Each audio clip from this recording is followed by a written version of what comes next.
Paul Biya, le président du Cameroun, était initialement programmé, mais au final, ce sont Mahmoud Abbas, président de la Palestine, David Panuelo de la Micronésie et le pape François qui se sont exprimés ce matin.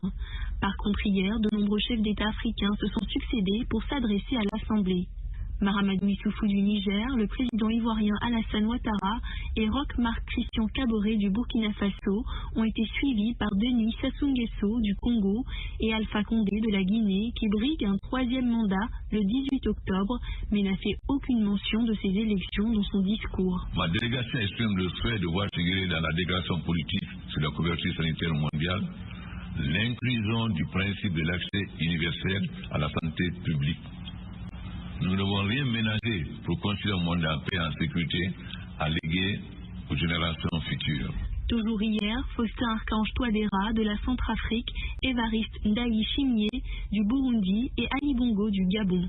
Le président Bongo, dont l'état de santé avait donné lieu à beaucoup de spéculations, est apparu bien en forme dans son message vidéo. L'inclusion est une préoccupation majeure dans l'orientation politique de mon pays.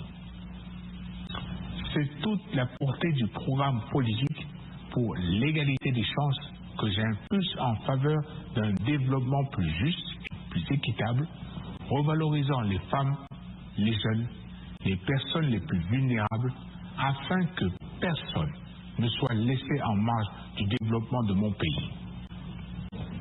C'est dans cet élan qu'il m'a été donné de nommer récemment une femme aux fonctions de Premier ministre, chef du gouvernement. La 75e session de l'Assemblée générale, essentiellement virtuelle, sera suivie du sommet tout aussi virtuel sur la biodiversité le 30 septembre, une rencontre de haut niveau commémorant le 25e anniversaire de la conférence sur les femmes de Beijing le 1er octobre et enfin le 2 octobre, la journée mondiale pour l'élimination totale des armes nucléaires. Dividico, VOA Afrique, New York.